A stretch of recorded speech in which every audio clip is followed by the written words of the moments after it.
नमस्कार दोस्तों, स्वागत है आपका हमारे YouTube चैनल में। दोस्तों, आज की हमारी इस घटना की शुरुआत उत्तर प्रदेश के मेरठ जिले से पड़ती है। वहीं पर एक चरला नाम कर पड़ता है और उसी गांव में रहने वाला राहुल जिसके पास अपनी 6 एकड़ जमीन थी और वो खेती किसानी का काम किया करता था।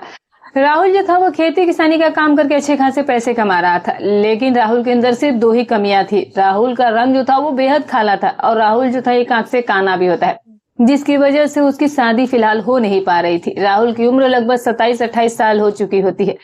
राहुल के जो पड़ोसी होते हैं, जो रिश्तेदार होते हैं, वो उसे ताना देना शुरू कर देते हैं। वो लोग अक्सर इसे यही बात किया करते थे कि तुम्हारी कभी शादी ही नहीं होगी, तुम सारी उम्र अकेले ही गुजार दोगे। बस इसी बात को लेकर राहुल काफी परेशान रहने लगा था। अब राहुल जो है वो अपने दोस्तों के साथ बैठकर शराब पीना शुरू कर देता है और देखते ही देखते कुछ ही दिनों के अंदर राहुल एक बहुत बड़ा शराबी व्यक्ति बन जाता है। राहुल के परिवार में इसकी एक इकलौती बहन होती है जिसका नाम रश्मि होता है। रश्मि का उम्र भी लगभग 21 साल के आसपास हो चली थी, लेकिन इसके भाई ने अभी तक इसकी भी शादी नहीं करवाई थी। अब रिश्तेदार लोग राहुल को इस बात का भी ताना देते थे कि तुम अपनी बहन रश्मि की शादी क्यों नहीं कर देते हो। राहुल जो था वो अपने रिश्तेदारों को सिर्फ एक ही जवाब देता था कि वो मेरी बहन है और मैं उसकी शादी करूं या ना करूं, तुम लोगों को इस बात से कोई फर्क नहीं पड़ना चाहिए। लेकिन आगे चल करके जो ये राहुल था वो अपनी बहन के साथ घर के अंदर रहते हुए 3 बड़ी-बड़ी घटनाओं को अंजाम देने वाला था, जिसके बारे में किसी को कोई आभास नहीं था। इसी तरीके से कुछ दिनों का वक्त गुजर जाता है और फिर एक दिन क्या होता है दोस्तों कि सुबह के तकरीबन 10 बजे के आसपास का समय हो रहा था। राहुल जो था वो आज जल्दी ही अपने खेत में चला गया था और वहां पर जाने के बाद वो शराब का सेवन करना शुरू कर देता है और कई घंटे तक राहुल जो है वो खेत में ही बैठकर शराब पी रहा था। लेकिन दूसरी तरफ जो उसकी बहन रश्मि होती है वो आज अपने घर पर बिल्कुल अकेली थी। रश्मि जैसे ही अपने घर के कामकाज कर रही होती है तो फिर उसी समय रश्मि की एक पड़ोस में रहने वाली चाची होती है, वो उसके घर पर आ जाती है और घर के दरवाजे पर वो अगर खटखटाती है तब जाकर रश्मि अपने दरवाजा खोलती है। रश्मि देखती है कि उसके घर के सामने उसकी पड़ोस वाली चाची खड़ी होती है। अब चाची जो थी वो दिखने में काफी खूबसूरत महिला थी और वो एक विधवा महिला भी थी। जैसे ही चाची घर के अंदर प्रवेश करती है तो वो रश्मि से मिलती है और फिर उससे कहती है कि मुझे 5,000 रुपए की सख्त जरूरत है, तो तुम मुझे उधार के तौर पर ये पैसे दे दो, मैं अगले महीने तुम्हारे 5,000 रुपए ब्याज सहित लौटा दूंगी। लेकिन उसी समय रश्मि जो है वो अपनी इस पड़ोसन चाची से कहती है कि पैसों का लेन देन तो मेरा भाई ही संभालता है, मेरे पास तो देने के लिए पैसे है ही नहीं और न ही उसने घर में पैसे मुझे दिए हैं। अब उसी समय जो उसकी चाची होती है वो कहती है कि तेरे भाई के पास तो बहुत अच्छे खासे पैसे हैं, वो तो हमेशा ही अपने पास पैसे रखता है। लेकिन तभी रश्मि उसे यही बात कहती है कि आप शाम के समय में आकर भैया से पैसे ले लीजिएगा। अब बस ये कुछ बातें कहने के बाद चाची घर से बाहर निकलकर अपने घर चली जाती है और फिर जैसे ही 1 घंटे का वक्त गुजरता है तो फिर से कोई घर के दरवाजे पर आता है और फिर जब रश्मि अपने घर का दरवाजा खोलती है तो ये देखती है कि उसके घर के सामने, उसके दरवाजे के सामने उसका भाई खड़ा होता है। उसके भाई ने काफी ज्यादा शराब पी हुई थी और इसके बाद वो घर के अंदर जाता है और फिर अपनी बहन से कहता है कि रश्मि, मुझे तुमसे बहुत जरूरी बात करनी है, तो तुम मेरे साथ कमरे में चलो। लेकिन तभी रश्मि कहती है कि मुझे फिलहाल घर के कामकाज खत्म करने हैं, तो मेरे पास इतना फालतू का टाइम नहीं है। लेकिन फिर भी जो इसका भाई होता है वो उससे रश्मि से दोबारा वही बातें कहता है। वो रश्मि से कहता है कि तुम मेरे साथ अभी के अभी कमरे के अंदर चलो, मुझे तुमसे बहुत जरूरी बात करनी है। लेकिन फिर भी रश्मि इसे बार बार इग्नोर कर रही थी क्योंकि उसने शराब पी हुई थी, तो वो कह रही थी कि मैं तुम्हारे साथ कमरे में अकेली नहीं जाऊंगी। अब जैसे ही दोनों भाई बहन के बीच ये सारी बातचीत हो रही होती है तो फिर उसी समय वो जो पड़ोस वाली चाची होती है वो भी इसके घर पर आ जाती है और फिर जैसे ही इस लड़के राहुल की नजरें उस चाची की खूबसूरती पर पड़ती है तो फिर वो इस चाची को देख करके देखता ही रह जाता है। लेकिन जो चाची होती है वो इसके पास आती है और इसे हाथ खींचकर इसे कमरे के अंदर ले जाती है और फिर इसके बाद वो चाची इस लड़के से कहती है कि राहुल, तुम तो जानते हो कि तुम्हारे चाचा की कई सालों पहले मौत हो चुकी है, मेरे घर में कमाने वाला भी कोई नहीं है, मुझे अपने छोटे छोटे 2 बच्चों की स्कूल फीस भरनी है, मेरे घर में राशन पानी तक के पैसे नहीं है, तो तुम मुझे 5,000 रुपए ब्याज के तौर पर दे दो। अब जैसे ही राहुल इस महिला की, इस चाची की बात को सुनता है तो फिर जो राहुल है उसी समय कोमल से कहता है कि देखिए चाची, मैं आपको पैसे तो दे सकता हूँ, लेकिन इसके बदले में मैं आपके साथ वक्त गुजारूंगा। अब जैसे ये बात वो कहता है तो वो महिला चाची भी कुछ कम नहीं थी। तभी वो जो चाची होती है वो इस लड़के से कहती है कि देखो, मैं तुम्हारी शर्तों को मानने के लिए तैयार हूँ, लेकिन फिर तुम्हें भी मेरी सारी जरूरतों को पूरा करना पड़ेगा। इसके बाद इस चीज के लिए राहुल भी मान जाता है और इस तरह से ये जो महिला पड़ोस वाली थी वो कहती है कि अब तुम मुझे जल्दी से पैसे दे दो और फिर तुम रात को मेरे घर पर आ जाना, मैं तुम्हारी सारी जरूरतों को पूरी कर दूंगी। अब जैसे ही राहुल से ये बात कहती है तो राहुल ये सुनकर बहुत खुश हो जाता है। राहुल उसी समय इस महिला को वो सारे पैसे दे देता है और कहता है कि ठीक है, मैं आज रात को तुम्हारे घर पर आता हूँ। और इसके बाद वो महिला सुनीता थी वो इस घर से बाहर चली जाती है और इस तरह से जो राहुल है वो उसी समय अपने घर से बाहर निकलता है और फिर बाहर निकलने के बाद अपने खेत में चला जाता है और और अपने दोस्तों के साथ बैठकर शराब पीने लगता है। देखते ही देखते अब शाम हो जाती है और अब शाम से रात के तकरीबन 9 बजे के आसपास का वक्त हो चुका था। राहुल को तभी ये ख्याल आता है कि उसको पड़ोसन चाची के घर पर भी जाना है। अब इस तरह से जो राहुल है वो अपने खेत से बाहर निकलता है और फिर देखते ही देखते गांव में पहुंच जाता है और तब तक रात के 10 बजे के आसपास का वक्त हो चुका था। राहुल इसके बाद अपने पड़ोसन चाची के दरवाजे पर जाकर के दस्तक देता है और फिर इसके बाद कोमल जो है होती है वो अपने घर का दरवाजा खोलती है। वो महिला देखती है कि उसके घर के दरवाजे पर राहुल खड़ा था और फिर उसके बाद वो उसे देख करके हंसते मुस्कुराते हुए इसका हाथ खींचकर अपने कमरे के अंदर ले जाती है। अब घर का मुख्य दरवाजा भी बंद कर लिया जाता है। राहुल जो है वो कमरे के अंदर जाने के बाद देखता है कि उसके दोनों बच्चे जो थे वो गहरी नींद में सो रहे थे और इसके बाद ये जो महिला होती है, जो चाची होती है, कहती है कि आज मैं पूरी रात तुम्हारे साथ बिताऊंगी, लेकिन इसके बदले में तुम्हें और पैसे देने होंगे। राहुल फिर उसी समय अपने जेब से पैसे निकालकर इस महिला को दे देता है और फिर इसके बाद इन दोनों की रजामंदी से दोनों के बीच में गलत रिश्ते कायम होते हैं। ये दोनों मिलकर के अपनी अपनी जरूरतों को पूरा करे थे और फिर जैसे इन दोनों का ये काम खत्म होता है तो राहुल इस महिला से कहता है कि अब तो मैं आपके घर पर आता जाता रहूंगा। और ये बात सुनकर वो महिला भी खुश हो गई थी और वो यही बात सोचती है कि राहुल के पास बहुत पैसे हैं, इसके पास अच्छी खासी जमीन जायदाद है, अब यही लड़का उसकी सारी जरूरतों को पूरा करता रहेगा। दूसरी तरफ राहुल भी यही बात सोच रहा था कि उसकी तो वैसे भी शादी नहीं हुई है और ना ही अभी उसे शादी करने की कोई जरूरत पड़ेगी। वो अपना कीमती समय इसी चाची के साथ गुजार लेगा और इसी तरह से वो अपने काम को अंजाम देने के बाद राहुल जो है वो इस घर से बाहर निकलकर अपने घर पर चला जाता है। अब तो उसका जब भी मन करता था वो अपने घर से बाहर निकलता था और शराब पीने के बाद वो इस महिला के घर पर चला जाया करता था और फिर उस महिला की मर्जी से अपना इसके साथ वक्त बिताता था और फिर इसके बाद वो महिला पैसे लेती और फिर ये लड़का उसके घर से बाहर निकल जाया करता था। कई दिनों का वक्त गुजर जाने के बाद एक तारीख आ जाती है। फिर एक दिन क्या होता है दोस्तों कि सुबह के 10 बजे के आसपास का वक्त हो रहा था। अब जो ये लड़की रेशमा चाची थी, बहन थी, इसके घर में काम कर रही थी जबकि इसका भाई भी उस वक्त घर में ही था। तभी उस राहुल को शराब पीने की लत लग जाती है तो वो कहता है अपनी बहन से कि रश्मि तुम जल्दी से मेरे लिए खाना निकालो, मैं अभी 1 घंटे में वापस आ जाऊंगा। अब इस तरह से ये लड़का जो है वो ये बात कहकर घर से बाहर निकल जाता है, लेकिन बीच रास्ते में ही इस लड़के राहुल की मुलाकात इसके दोस्त से हो जाती है। अब उस लड़के को इस बात के बारे में पता था कि लड़का राहुल जो है वो हमेशा अपने पास पैसे रखता है और वो लड़का सूरज हमेशा इसी बात का फायदा उठाता था। सूरज इसका दोस्त कहता है कि चल राहुल खेत में चलकर वहीं पर बैठकर पार्टी करते हैं और इस चीज के लिए राहुल भी मान जाता है। और फिर इसके बाद राहुल और ये जो सूरज होता है ये दोनों खेत में जाते हैं और फिर खेत में जाने के बाद लड़के ने पहले से वहां शराब रखी थी और इस तरह से राहुल और सूरज वहां बैठ करके शराब पीने लगते हैं। पूरा दिन गुजर जाता है और फिर जैसे ही शाम के 7 बजे के आसपास का वक्त होता है तभी ये जो लड़का होता है ये कहता है कि राहुल देख, मुझे अब अपने घर पर भी जाना होगा, सारा दिन तो यही गुजर चुका है और आज मैंने पूरा दिन तेरे ही साथ गुजार दिया है तो मुझे जल्द से जल्द घर जाना होगा। तभी सचिन कहता है कि ठीक है चल मैं तुझे तेरे घर पर छोड़ देता हूँ। और इसके बाद ये जो लड़का सूरज होता है वो अपने राहुल को मोटरसाइकिल पर बैठाता है और फिर इसके घर पर ले जाकर के छोड़ देता है।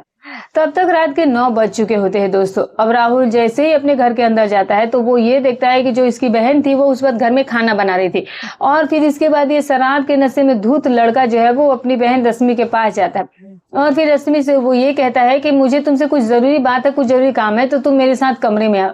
लेकिन इसकी बहन जो है वो इससे कहती है कि मैं तुम्हारे साथ कमरे में नहीं जाऊंगी और वैसे भी आज मेरी तबीयत कुछ ठीक नहीं लग रही है। अब जैसे ये बात राहुल सुनता है तो राहुल कहता है कि तुमने किसी डॉक्टर से जाकर दिखाया क्यों नहीं, दवाई क्यों नहीं ली? तभी बहन कहती है कि तुम्हें इस बात से क्या लेना देना है, तुम ऐसा करोगे तुम खाना खाने के बाद अपने कमरे में जाकर सो जाओ। लेकिन जो इसका भाई होता है दोस्तों राहुल, वो अपने मन में ये सोचता है कि मुझे अब कहीं ना कहीं चाची के घर पर चले जाना चाहिए। इसके बाद राहुल जो है वो अपने घर से बाहर निकलता है और घर से बाहर निकलने के बाद वो अपने दोस्त सूरज के पास फोन करता है और सूरज को अपने घर के सामने बुलाता है। अब जैसे ही सूरज इसके पास पहुंचता है तो सूरज इससे पूछता है कि तुमने मुझे यहाँ फिर से क्यों बुलाया है? तभी राहुल कहता है कि मुझे और भी ज्यादा शराब पीना है। और इसके बाद ये दोनों लड़के वापस से शराब के ठेके पर जाते हैं, वहां से शराब खरीदते हैं और शराब खरीदने के बाद काफी देर तक दोनों बैठकर शराब पीते हैं। और जब दोनों लड़कों को नशा हो जाता है तो राहुल अपने दोस्त सूरज से कहता है कि देख, मेरे पड़ोस में एक विधवा चाची रहती है और जिसका नाम सुनीता है और आजकल मैं उसी के साथ अपना समय बिता रहा हूँ। तुम भी अगर ऐसा करना चाहते हो तो तुम भी मेरे साथ अभी चलो। तभी सूरज भी इस चीज के लिए मान जाता है और इस तरह से रात के तकरीबन 11 बजे के आसपास राहुल अपने दोस्त सूरज को लेकर के उस महिला चाची के घर पर पहुंच जाता है। उसके घर के दरवाजा खटखटाता है और फिर वो महिला चाची आकर दरवाजा खोलती है और फिर चाची ये देखती है कि उसके सामने राहुल खड़ा था और राहुल के साथ उसका दोस्त सूरज भी आया था। और फिर इसके बाद इन दोनों लड़कों को वो घर के अंदर बुलाती है और फिर घर का दरवाजा बंद कर देती है। तभी जो राहुल है वो इस महिला से कहता है कि आज मेरा दोस्त भी आपके साथ वक्त बिताएगा। महिला कहती है कि फिर इसे पैसे भी देने होंगे। तभी जो राहुल होता है वो कहता है कि ठीक है, मैं तुम्हें पैसे दे दूंगा, अब तुम इसके भी साथ वही काम करो। और इस तरह से फिर इस चाची को जैसे तैसे करके मना लिया जाता है। इसके बाद ये जो महिला होती है इन दोनों लड़कों को लेकर कमरे के अंदर जाती है और फिर दोनों लड़के जो है वो इसकी रजामंदी के साथ इसके साथ रिश्ते कायम करते हैं। ये दोनों लड़के जो थे वो आज पूरी रात उस महिला के ही साथ बिताते हैं और फिर ये दोनों लड़के इसके बाद इसे कुछ पैसे भी देते हैं और पैसे देने के बाद रात के तकरीबन 3 बजे आसपास ये घर से बाहर निकालते हैं।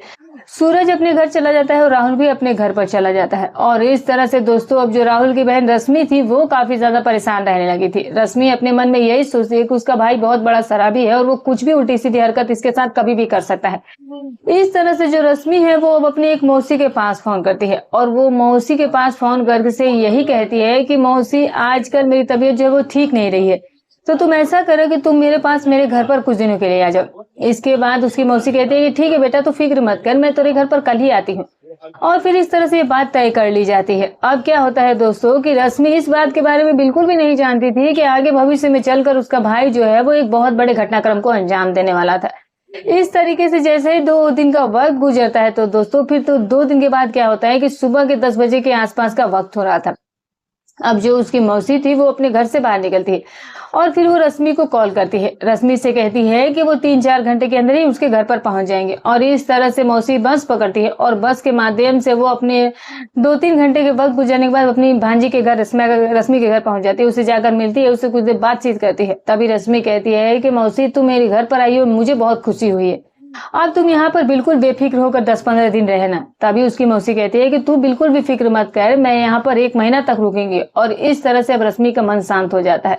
लेकिन जैसे ही 2 घंटे का वक्त गुजरता है और शाम के तकरीबन 7 बजे के आसपास का वक्त होता है तो फिर उसी समय जो राहुल होता है उसका भाई वो घर पर आ जाता है। राहुल ये देखता है कि आज उसके घर के अंदर बहुत ही खूबसूरत महिला बैठी हुई थी जो कि उसकी ही मौसी थी और उसकी खूबसूरती और सुंदरता को देखकर राहुल बहुत खुश हुआ था। राहुल अपने मन में यही सोचता है कि अब तो उसकी मौसी उसके घर पर आ गई है और फिर अब उसके मौसी के ही साथ अब जैसे तैसे करके वक्त बिताना होगा। इसके बाद राहुल जो है वो अपनी मौसी से बैठकर कुछ देर बातचीत करता है और फिर बातचीत करने के बाद वो अपने कमरे में चला जाता है और इस तरह से इसकी मौसी जो है वो अब अपना खाना बनाने में व्यस्त हो जाती है। कई दिनों का वक्त गुजर जाता है लेकिन ये लड़का राहुल जो था वो अब किसी बहुत बड़े घटनाक्रम को अंजाम देने के बारे में सोचने लग जाता है।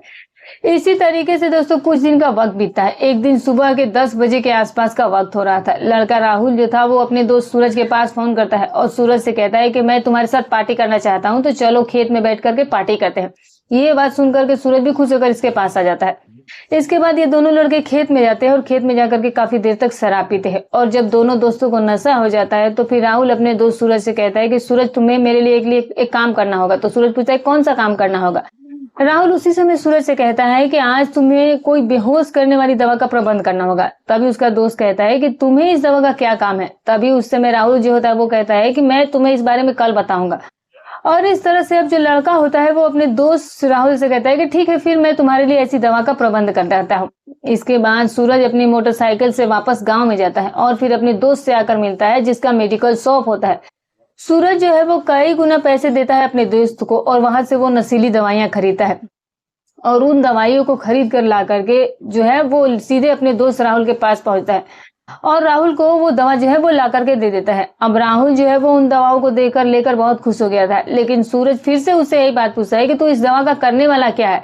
लेकिन राहुल अपने दोस्त को कुछ भी नहीं बताता है। इस तरीके से अब ये दोनों दोस्त पूरा दिन बैठ करके शराब पीते हैं और जब रात के तकरीबन 8 बजे के आसपास का वक्त होता है तो फिर राहुल अपने दोस्त सूरज से कहता है कि अब मुझे अपने घर जाना होगा।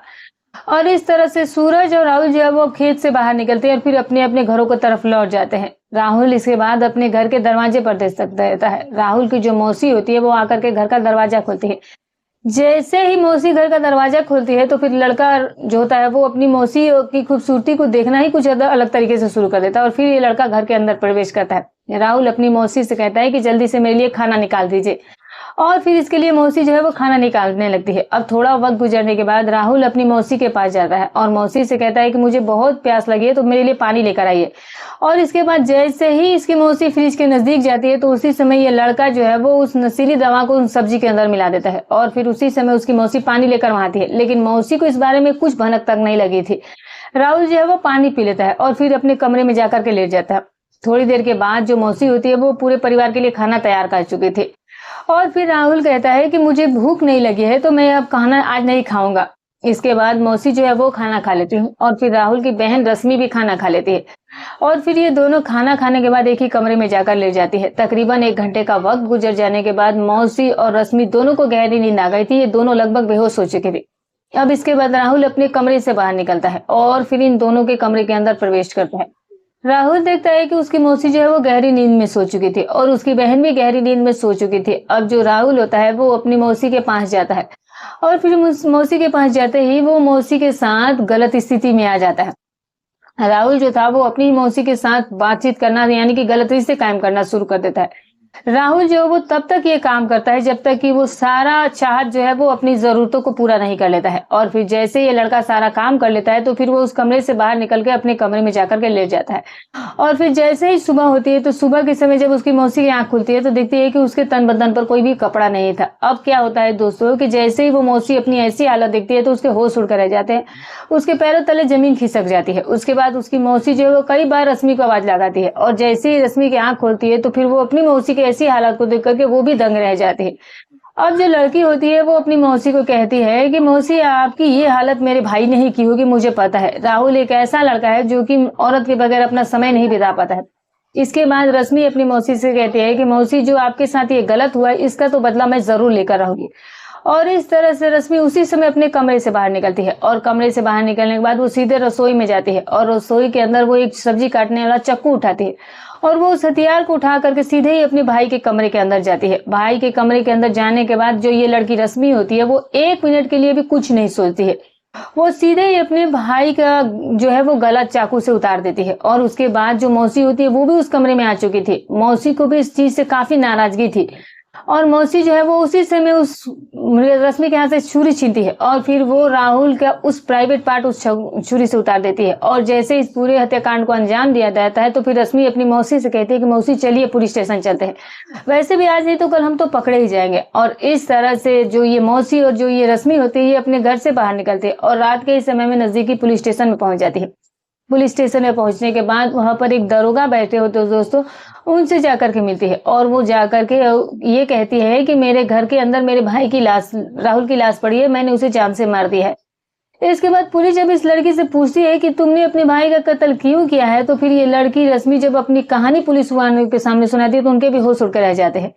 उसी समय रश्मि पुलिस के सामने ये बताती है कि उसका भाई एक जानवर था, उसने मेरे भी साथ कई बार गलत चीजें करने की कोशिश की थी, लेकिन आज तो उसने मौसी के भी साथ बहुत बड़ा गलत काम किया है।